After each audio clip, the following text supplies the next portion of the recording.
Untitled Chair for the London West Branch. So we had a very interesting talk on the 1st of March by Rohit, which was the first in this two-part series. If you did miss that talk, the presentation is on our website, and shortly the recording will also be on our website. I will post the link on the chat a little later on.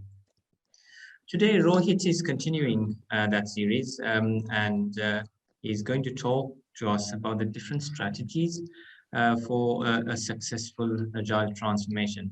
Knowing Rohit, his talks before, I certainly have enjoyed them. So I'm going to hand over to Rohit now. And Rohit, thank you in advance. No worries. All right, welcome everyone. If you are a repeat audience, I think I did something good in part one. If you're not, I hope you get something out from this session. So there's no relation between part one and part two, so don't worry if you missed the part one. All right. Hopefully, you'll be able to see my screen now. Can someone confirm if you're able to see a white slide deck which says change, change, change? Yeah, can see, Rohit. Thank you. Great.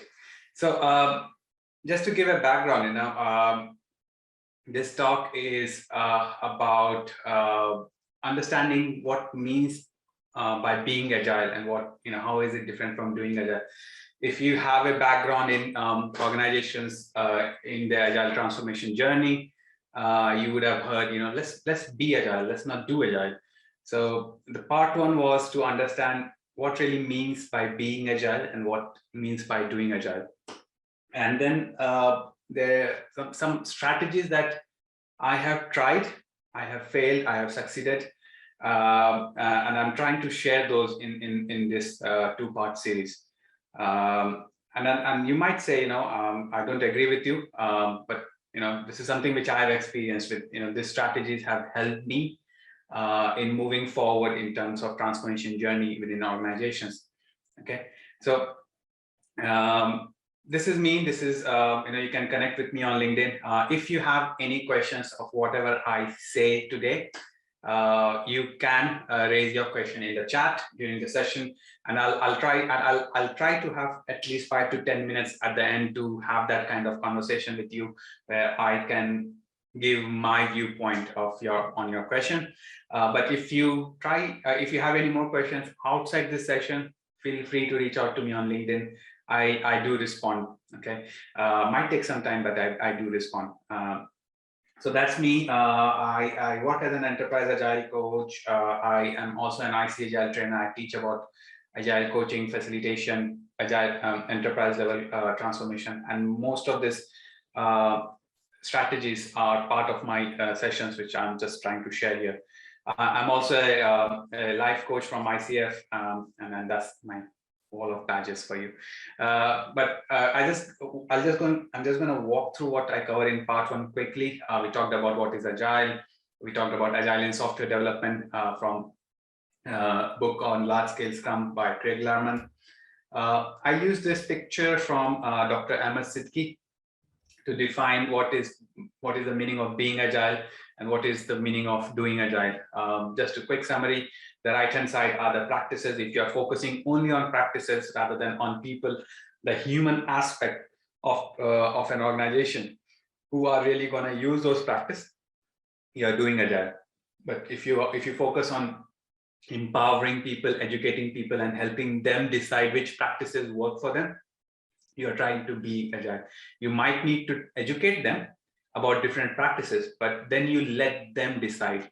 You let them pick, and then you make them more accountable. So that's a quick summary of what being agile and doing agile means. And the next strategies that I discuss will be focused more on the human aspect of the transformation.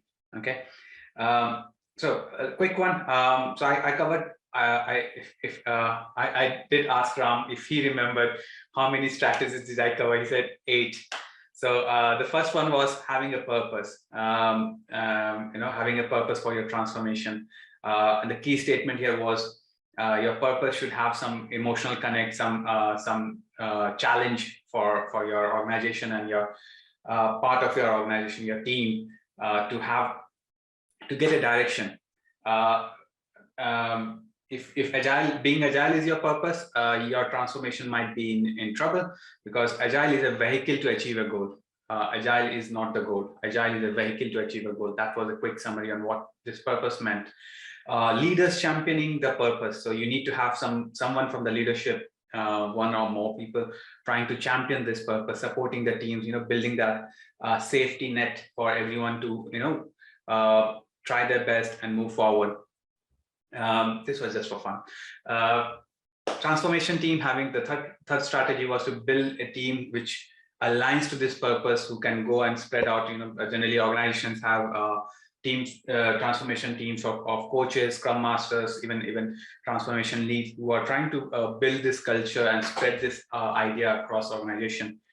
Another one, a very controversial one, which I've been asked and questioned a lot of time: breakdown to build back up. There are times when organizations are trying to put plasters on things and trying to transform, but it might be easy to break down everything that exists, define what you want, or the future state, and then build that future state from scratch, maybe. Okay, and that's another strategy.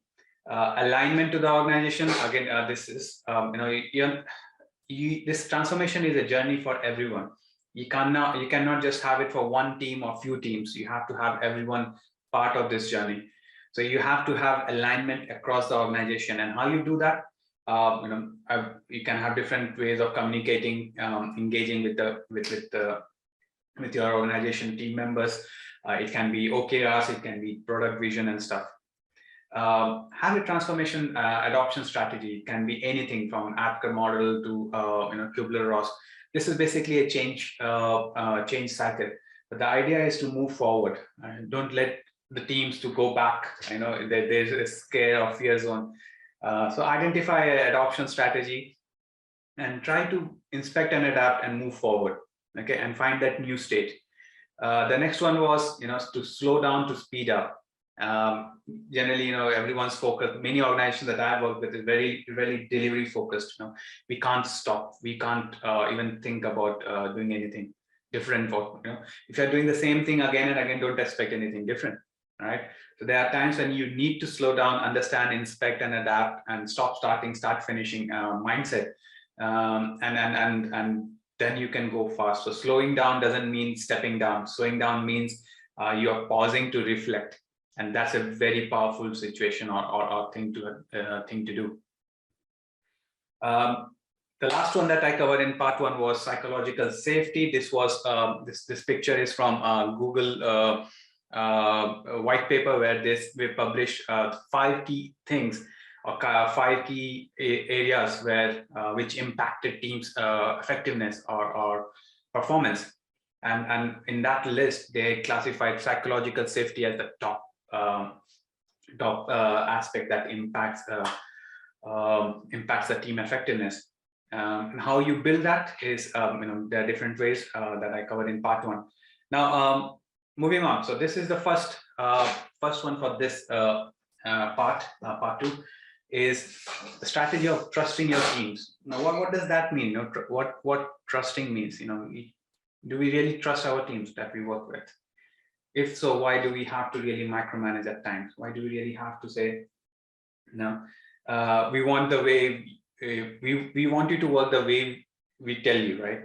And organizations or managers, there's a lot of hand-holding, a lot of micromanagement going on when we say trust your team.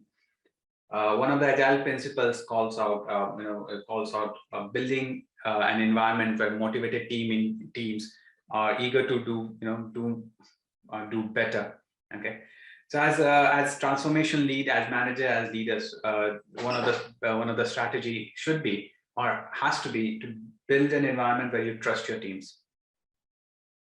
If you question yourself, how many times have you felt that the team, you don't trust your own team? and this trust goes both ways. If you showcase that you don't trust your team, it gets reflected back by the team as well. I remember working with a product owner where I was coaching this person, and he said, I don't trust my team. I don't think they can pick up more work in their sprint planning. I don't trust them. They are showcasing that this is a more complex requirement. I don't think so. So, when this person was in the sprint planning, he showed that he trusted the team. But when he was outside the team environment, he talked openly that he does not trust his team. And this is where, the picture comes in. And if you don't trust your team, you're going to reflect that negative intent gets passed on. And then it becomes more of an environment where you're not building a team with motivated individuals. Everyone is being seen as, no, I don't trust you. How can you help people understand that? The coaching session that I did with this person, now I went more deeper into what lets him believe that the team should not be trusted. And it turned out that it is his internal fear of an organization that he worked before, where the teams always were in their comfort zone. They did not want to challenge themselves. And he believed that the teams should be forced or, managed in a way that they pick up more and more work. And the way we then, I helped him transform his approach by, let's challenge your team if you want to challenge them, but start with trusting them that they might fail, but they might learn how to move forward. And that's the culture that we all need to strive for as a leader. If you're a leader, if you're a manager, honestly question yourself: do I trust my team? Do I trust their estimation? Do I trust their commitment? And will I stand by them when they fail? And that's where that ties up with the psychological safety as well. If you build that environment where you're trusting your team, you build that psychological safety. The next strategy that I wanted to talk about was to unlearn to learn something new. I always tell my teams, with knowledge comes curiosity. So if you're eager to learn something new, you might learn something better, and then you will strive to learn something new. So your curiosity gets you to learn and try something more. So unlearning to learn more. So whatever you have been doing, your ways of working, the way you have been collaborating, communicating, you need to understand how that can change, or how you will evolve. How will you learn something new? Okay, so unlearn to learn something new, and then put things into practice. If you're learning something and you're not putting things into practice, it's just theoretical knowledge. But the second you start putting things into practice, you learn something different. You learn something more. And that's where the challenge lies. And it has to be tied up with both psychological safety and with trust. Okay. You cannot learn and put things into practice if you are not trusted. And if you are a manager with a team who doesn't try to challenge themselves, there's something that you should look, internalize and think about how should I build an environment where people are learning, and where they are bringing new knowledge in. One of the examples that I always give is one of the goal that we were given, or the purpose we were given, was to build a learning organization. There's a book called The Fifth Discipline by Peter Senge, and he defines learning organization where people are eager to move forward, try something new, and feel safe to try bring their knowledge in. And he has defined how you can do that in that book. So when we got this purpose, we said, okay, let's understand, let's compare what are we doing now. So we checked about what are some mental models, what are the system thinking that people or leadership believes in. So we created this model where the leaders thought there is a 10% time that we have asked every team member to spend to learn something. But at the ground level, even the product owners felt the whole capacity should be given for sprint work to develop features, but nobody was even thinking about learning. That pressure of delivery did not lead to any new learning, and people trying to bring in any new learning. So that was not the right attitude or a right environment where we build a motivated team. So we started challenging that, and we changed the way we wanted the teams to learn. The product management got aligned to this vision purpose. They said, okay, we will try to get this done. And the thing that we started changing within the team was, everyone was given a day or a half a day to go and learn something. And when they came back, they shared their learning within the team. We started this as an experiment, and it started catching up, infectious. Other teams started catching it up and said, okay, we are learning something new, and the team started building this learning culture. What happened? Cross-pollination of ideas.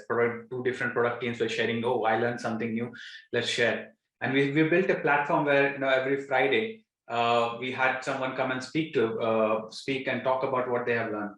And this was where where we built a learning organization. It happens slowly, but over a period of 6 or 7 months, we saw people change in culture, where people were eager to learn and eager to bring back what they have learned. So unlearn to learn, and build that environment where people are eager to learn and bring things into practice. Okay.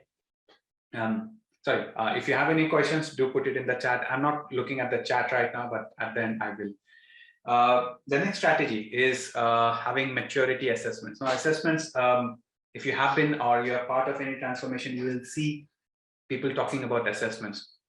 One of the anti-patterns that I've always observed is leaders saying, oh, take an assessment to the team, engineering team basically, and assess them. That's just an anti-pattern. Everyone is in the transformation. Each one of us should be assessed. So there are leadership assessment, there's DevOps assessment, there's teams assessment, behavioral assessment, there's organizational level assessment, right? So assessment should be done across. Even leaders should go through assessment. There's DISC. There are different kinds of assessment which leaders can go through and understand how are they trying to build an environment. Are they reactive? Are they proactive? Are they leader material? So there are a lot of different assessments available. Now, another anti-pattern that I've observed, where people start, where the leaders start believing we need to be 8 at this assessment. If you're trying to drive behaviors by the numbers, people will do this just for the sake of achieving that number. So the number should not drive behavior. The behavior should drive the number. So, again, if you're focusing more on the practice, you're doing Agile. But if you're being Agile, you're trying to focus on changing behaviors, which will result in better assessment results. Okay, and even in a low assessment result is not bad. It is an indicative, right? Agile helps you identify issues. Agile does not solve problems. Agile problem has to be solved by us. It just helps you visualize problems. So maturity assessments are a good thing to have, but just don't focus on teams. It has to be done widely across organization, across teams, across functions, if you have functions. And there are times when I've seen, and I was working in a transformation where the leader said, oh, we need to achieve bigger numbers. They were using Apker, and they said, oh, we need to achieve higher numbers. And like, why do you want to achieve higher numbers? Or we need to show we are transforming. So the numbers don't show transformation, people show. Okay, so there are a lot of different tools that you can try out if you want to look at, and it's all okay if you have a homegrown assessment tool. But the idea should be to take data and assess, or try to understand what kind of results are being demonstrated. So tools like comparative agility, you have agility health radar, DISC behavioral assessment for leaders, you have leadership circle assessments, and then develop this maturity assessment, continue reviewing it, and again, this is inspect and adapt, right? Identify, maybe every month, every quarter, do an assessment, but don't just do it for one area of your organization. So maturity assessments are good, but don't fall into that anti-pattern of just doing it for one area. The next strategy I wanted to talk about was organic scaling. Organic scaling, basically. Now, each one of us in an organization would have felt, there's not only one team, there are teams and teams, and we want teams to work together and we want to scale, right? The picture there is from a place called Island of Melanesia. Now, if you search for it, search for cargo cult, you'll find this. You'll find this on Wikipedia, where the history is during World War II, island of Melanesia was being used as a place where people, armies will dump their stuff and then share something with the tribes there. When the World War II finished, people thought they were so eager that they received stuff from armies.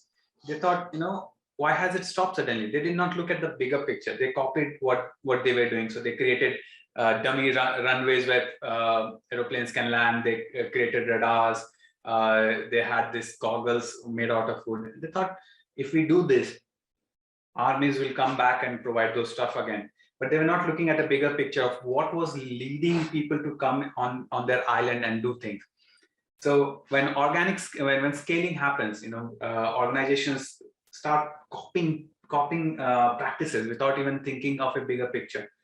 One of the anti-patterns that I've always observed, most of the organizations that I've gone to, I always see a Spotify model picture, which Henrik Niebuhr created in his article, where he had a tribe and he had squads, and everyone copies that picture and says, "This is what our organization should look like. We'll create tribes, we'll create squads, and we will start scaling up." But without looking at a bigger picture, Spotify. When Henrik Niebuhr wrote that article, he even wrote, "This is a state of Spotify as of today, and it will evolve. We are inspecting and adapting and finding better ways of working." But nobody read that. What organizations do, they put that picture up and they start copying it. Spotify, when they came up with this kind of structure, they were a startup, not that big an organization, but their model was designed to provide engineering empowerment. They wanted quick and quick releases, and the organization vision was to empower the engineering team to have that kind of quick releases done. So they were low on governance and an empowered engineering team. Whereas organizations, I've worked with big banks where they just copy it and they say, and they don't reduce the governance, and then the squads are doing the same thing that they have been doing before. So when you are scaling up, the way that I have worked in transformation is to start from the lowest level. If you start with a product team or a team that you have, call it product team or anything, doesn't matter. And then start scaling up. What do they need to make their work or finish their work? Or if you have if you call their work as done, what do they need to achieve that? Build that system. What type of governance do they require? Okay, what kind of support they would require, what kind of budget would they require, and then start scaling up. You will start building a system where they are integrated or dependent on other product.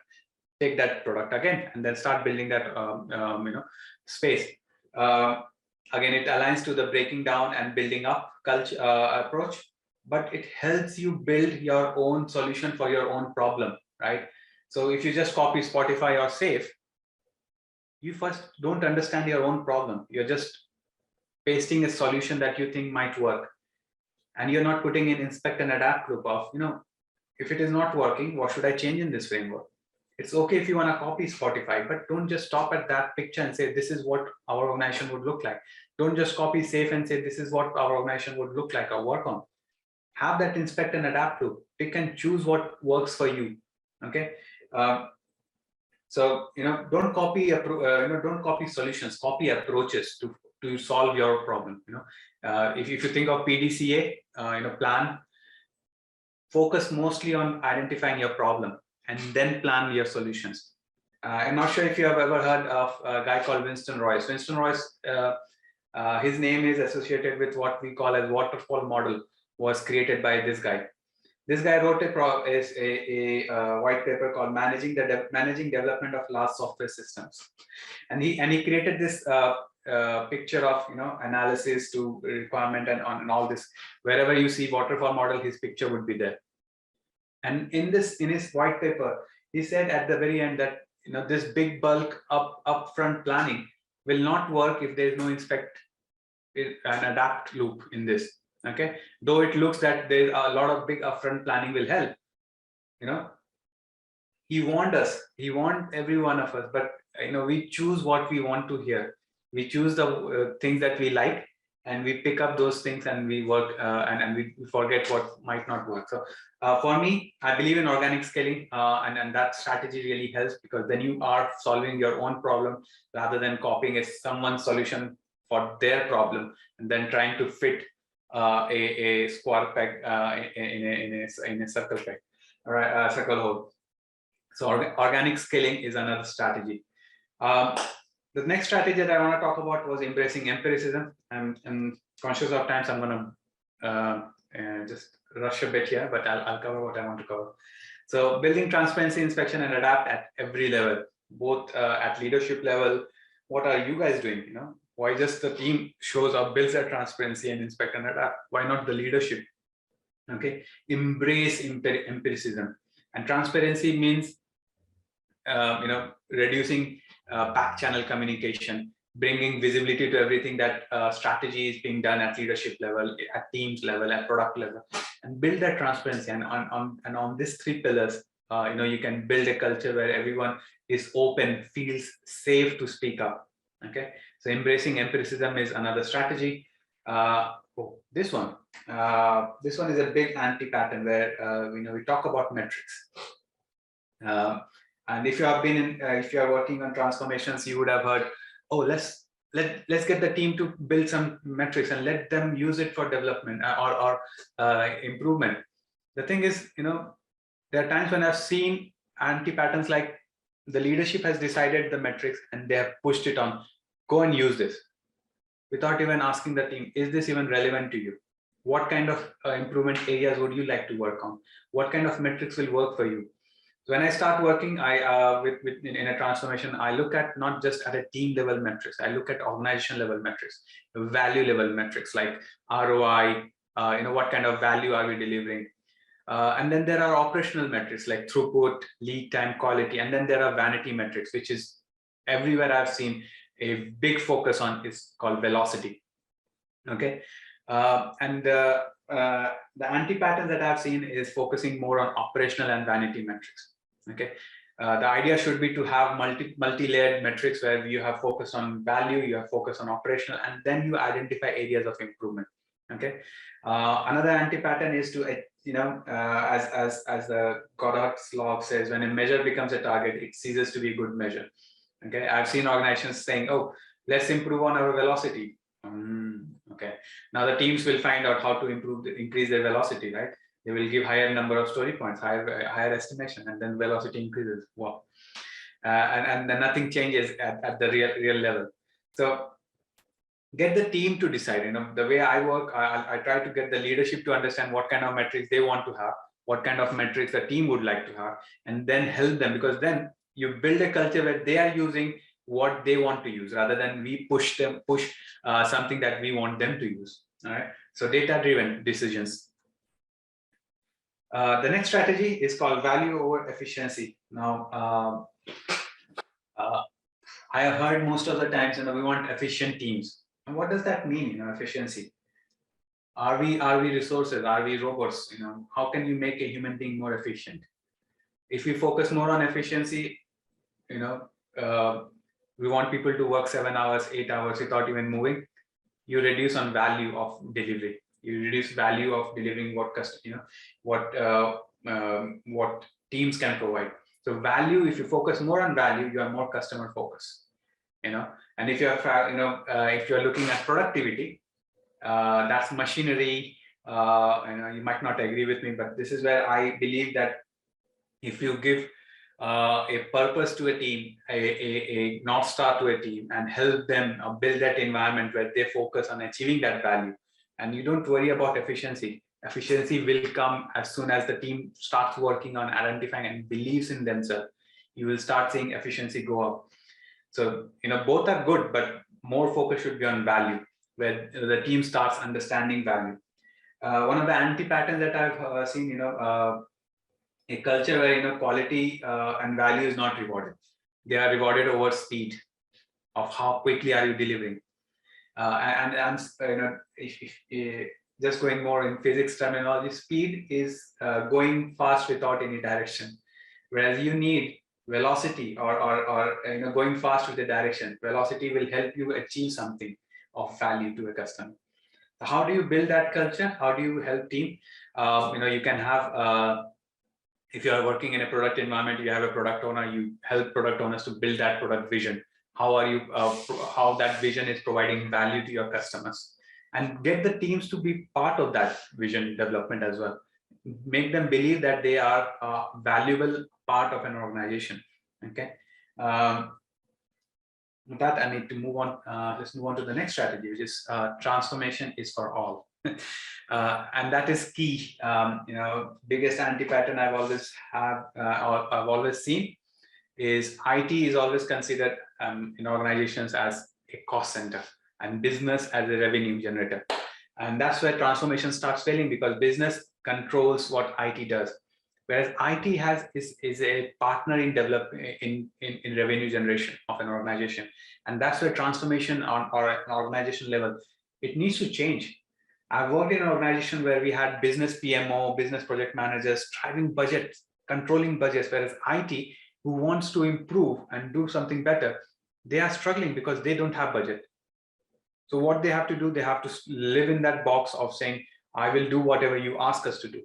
There's no creativity, there's no learning, there's no transformation. The second you build that organization where you have transformation going on for everyone, and then you might say, budgeting is important, right? But can we have one solution for everything? We can't. So budgeting also has to, we are evolving, we are changing, but budgets has always been the way it was done for our projects that, from early years of, 1970s. I've seen an organization budgeting continuing the way they have been doing it for years. One of the transformations, what we did was when we were designing our product, we said, okay, what kind of product is it? What kind of budgeting would it require? We identified there are products which are just doing BAU work. It's just time and material. As the requests are coming, we don't need that much of governance. We need less of governance on budgeting and a regular flow of money and checking on value and having an inspect and adapt to. We identified other products which were more experimental, where we were trying to generate new ideas, new features, and then trying to see if it will generate some more revenue. Okay. That's where budgeting was more important, more governance was required. So you can't have same level of governance on a BAU product or a BAU service to a product which is more innovative and new to the market.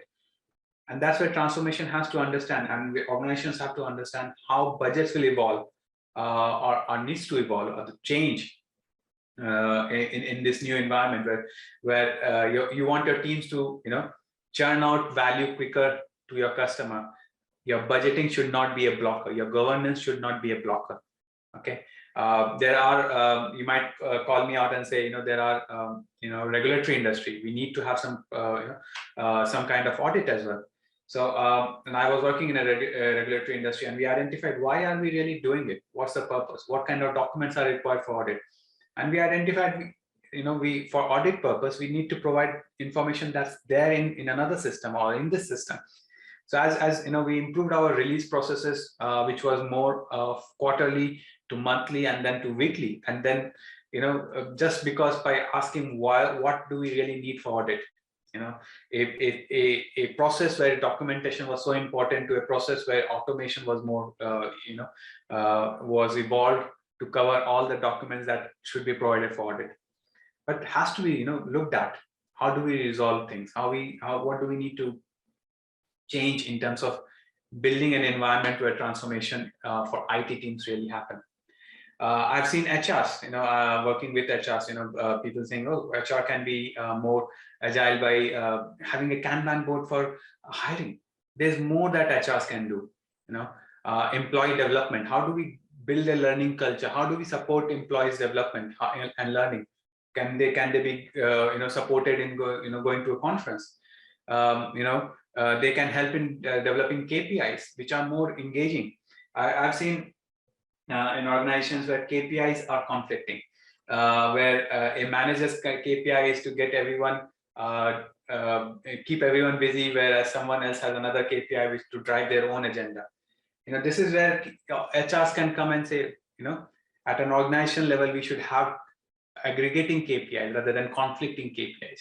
That's how you build create teams within groups. Okay, so you give common purpose to everyone.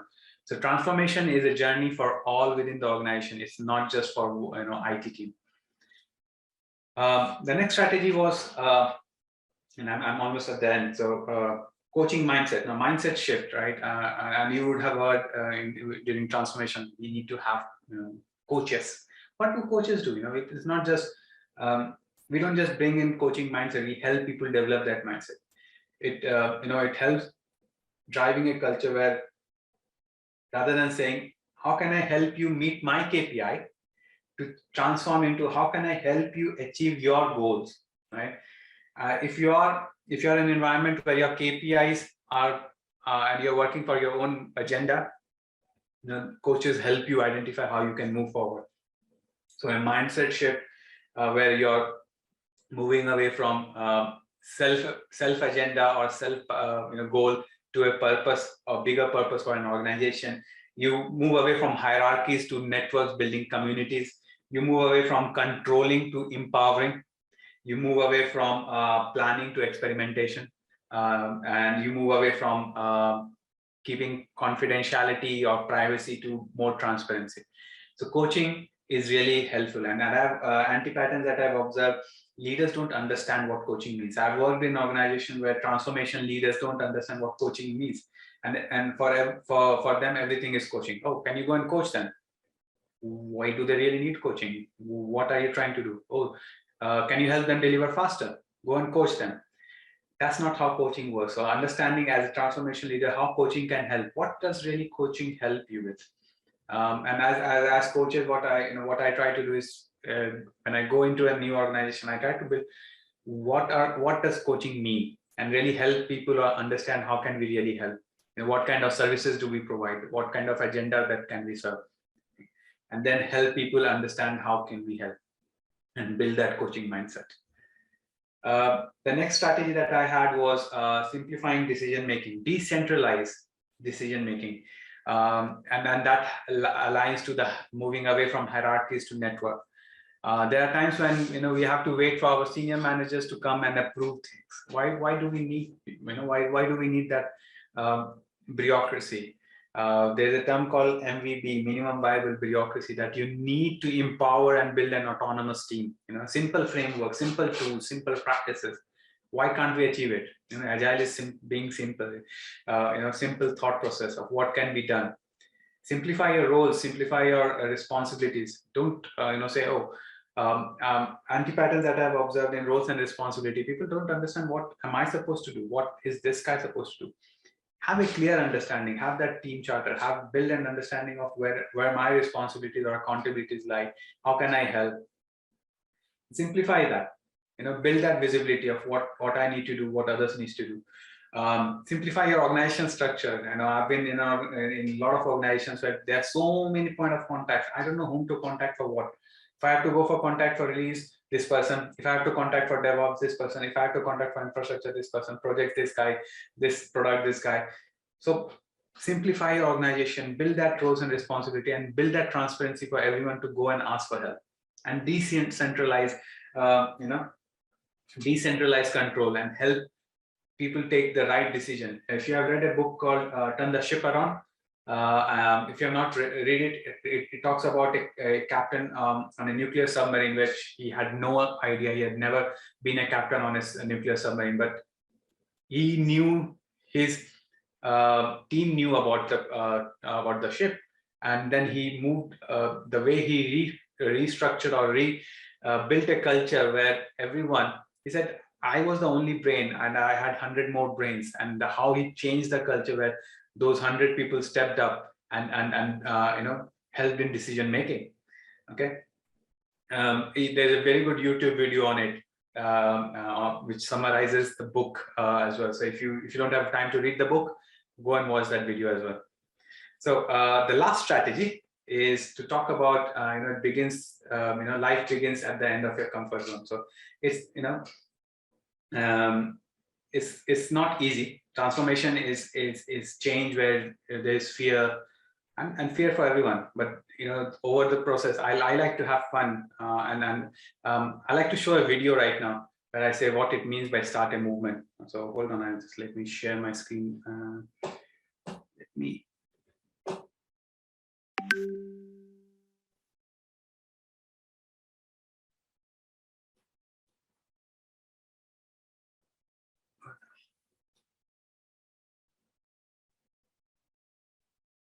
I'm going to play this video. If you have seen this, just laugh. But if you've not, just have a look. If you've learned a lot about leadership and making a movement, then let's watch a movement happen start to finish in under 3 minutes and dissect some lessons. First, of course, a leader needs the guts to stand alone and look ridiculous. But what he's doing is so simple, it's almost instructional. This is key. You must be easy to follow. Now here comes the first follower with a crucial role. He publicly shows everyone else how to follow. Notice how the leader embraces him as an equal. So it's not about the leader anymore. It's about them, plural. Notice how he's calling to his friends to join in. See, it takes guts to be a first follower. You stand out and you brave ridicule yourself. Being a first follower is an underappreciated form of leadership. The first follower transforms a lone nut into a leader. If the leader is the flint, the first follower is the spark that really makes the fire. Now here's the second follower. This is a turning point. It's proof the first has done well. Now it's not a lone nut and it's not two nuts. 3 is a crowd and a crowd is news. A movement must be public. Make sure outsiders see more than just the leader. Everyone needs to see the followers because new followers emulate followers, not the leader. Now here come 2 more people, then 3 more immediately. Now we've got momentum. This is the tipping point, and now we have a movement. As more people jump in, it's no longer risky. If they were on the fence before, there's no reason not to join in now. They won't stand out, they won't be ridiculed, and they will be part of the in crowd if they hurry. And over the next minute, you'll see the rest who prefer to stay part of the crowd, because eventually they'd be ridiculed for not joining. And ladies and gentlemen, that is how a movement is made. So let's recap what we've learned. If you are a version of the shirtless dancing guy, all alone, remember the importance of nurturing your first few followers as equals, making everything clearly about the movement, not you. Be public, be easy to follow. But the biggest lesson here, did you catch it? Leadership is overglorified. Yes, it started with the shirtless guy, and he'll get all the credit, but you saw what really happened. It was the first follower that transformed a lone nut into a leader. There's no movement without the first follower. See, we're told that we all need to be leaders, but that would be really ineffective. The best way to make a movement, if you really care, is to courageously follow and show others how to follow. When you find a lone nut doing something great, have the guts to be the first person to stand up and join in.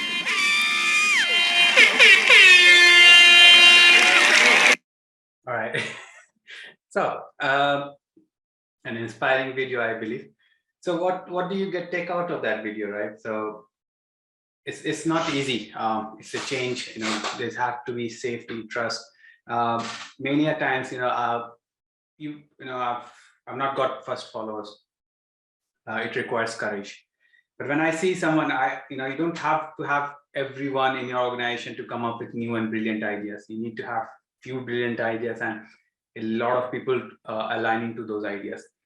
Many a times I see people just stepping back saying, no, this might not work. We should not even try this. That fear of experimentation, that safety net not there. You don't get a first follower. So if you ever get a chance and you want to be a part, don't be scared. Try if you want to try it out and see how what happens, and have fun because learning something new is fun. It is scary, but if you start, don't let a new guy be whoever has come up with new ideas. Don't just challenge them and say no, it won't change anything. Why not try and be part of it? And that's where I believe this is one of the last. This is the last Calvin and Hobbes comic strip, which talks about it's so unfamiliarity or going in unfamiliar zone is scary, but that's what exploration is all about. When you explore, you find new ways of working, you find better ways of working, and that's how you build or do a culture shift and take part in culture shift. We can complain, we can rant, but there might be times where we have not been that first follower. We have been scared of exploring, and that's where this is an invitation for everyone who are part of transformation to think about how are we helping transformation, and then build that resiliency within our own organization, because it's all about exploring something new, something different, and together. Okay, so have fun while you are in transformation. If you're a leader, build an environment, build a culture where people are not just scared of transformation just because someone asked them to transform, but it's their journey to do something different, do something better. With that, I'll pause and I'll take a look at the chat window. Hopefully, I have some questions. Thank you, Rohit. That was very interesting. Let's start a movement, isn't it? That was very interesting. Very interesting video there. Quick one. Just the book of that title that you mentioned. You can just put that on the chat, please. Which one? Turn the ship around? Yeah. Oh, that's it. Yeah. So we'll ask that question. There you go. Turn the ship around. That's the title of the book. There was a question going back to trusting. What if a team member is not working and being carried by others? Okay. Is there a definitive silver bullet or a single response? What I try to do is, if a team thinks that they are carrying someone, they need to speak up. They need to let everyone know. An organization, a team is a team just because they keep each other accountable.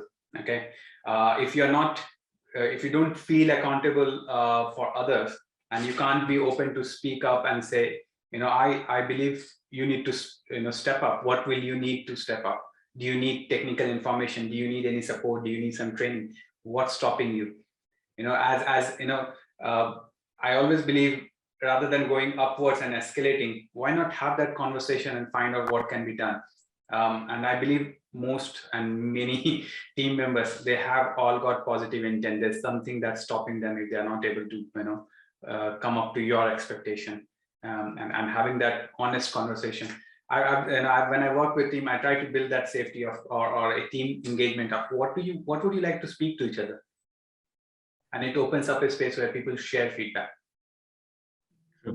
True. I think, yeah, just being open, just going to a room or whatever it might be, and then discussing it is, I guess, just to open things out type of thing, isn't it? To open things out. It helps a lot rather than going upwards and escalating. Typing emails. Go more into a conflict and a chaos. Yes, true.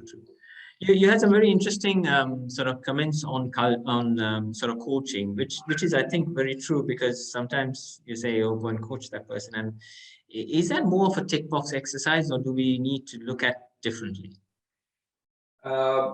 This is where my belief is coaching happens when someone wants to get coached. Now, as an agile coach, I just don't go and coach. I go and talk to people, build that rapport, build that support, understand their pain points, and do they really need coaching? Do they really need some kind of teaching or facilitation, or just a space where they can just speak up and rant about things and tell me what they can help us with, or how can I help? So coaching is not pushed. I've worked in organizations where they have said, go and coach them. Like, what will I coach them on? They are not ready to be coached. I can go and just talk to them and see what I can help them with. And when I introduce myself to the teams, I don't say, oh, I'm here to coach you. I'm here to support you. And that changes the way the way you put yourself in front of the team. Rather than becoming a coach to them, I become a partner to them. And then when they believe or trust me, have trust in me, then I can say, okay, I can coach you guys as well. And this is how I can help you. And that's where my coaching engagement starts, rather than just, I'm here to coach you. It changes the way you help others. That's a very interesting thing where you mentioned just two words, coaching and supporting, isn't it? that word alone, I guess makes a big difference in terms of on that part of it. Lastly, in terms of a question as such, obviously culture, how can you change the culture, especially when it is coming from the leadership where that culture has to change? How do you bring that about? By bringing in transparency. So Transformation. when I work with leadership to understand their transformation purpose, I generally try to use some different kinds of canvases, a transformation canvas, and then build a plan of what do we really need to change, not for teams, but for leaders as well. So there, culture, how they portray culture, what kind of culture they want, what's the future state where people they believe that organization should be or the team should be. Culture is one aspect of it, and then talking about what kind of culture do they expect. Do they want a open culture where people speak up, and what can they do, right? And as you said, leaders are not driving it. You can't change someone who doesn't want to change, and that's where coaching or transformation starts failing. And I'm not saying I have not met leaders like that. I have, and I have failed by not able to change them, but building an environment where I can, and I've succeeded at times where I have leaders understanding how transformations and culture has to go hand in hand.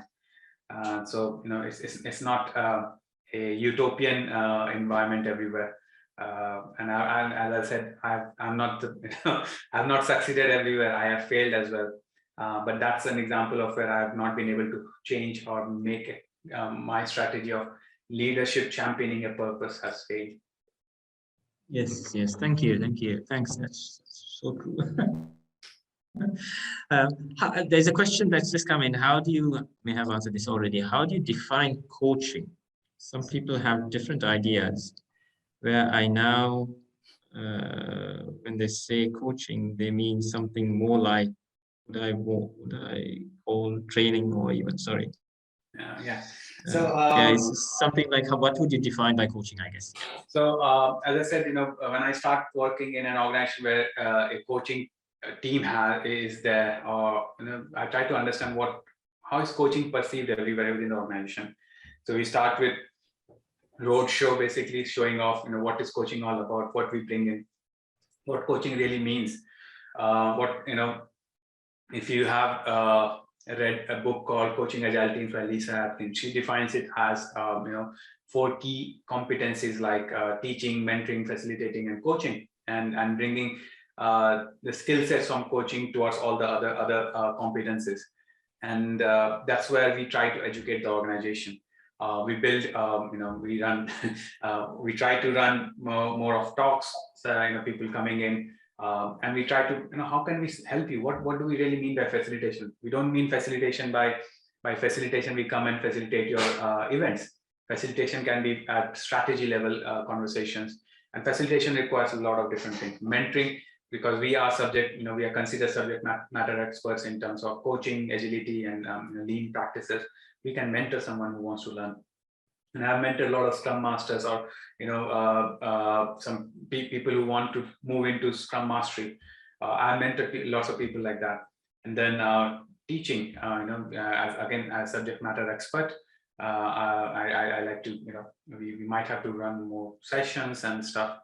So it again depends on how do you define it, and in an organization, how you can spread this information of how you, what kind of services you provide. Great. Thank you, Rohit. That was very, very interesting, and I've just sent everyone a link to your previous talk as well. Great talks, both. And hopefully this presentation and the recording will also be published soon on our website. Please take a look at our website, BCS London West branch. We are also looking for volunteers to join the committee so that they can sort of share the knowledge and sort of experience and help us in organizing events like this. So if you are keen, just get in touch, send me an email, send me a message, and then we can take it from there. Rohit, again, much appreciated your talk, not just this one, but the previous one as well. And thank you, everyone. And thank you, everyone, for attending. And I'm going to now close this call.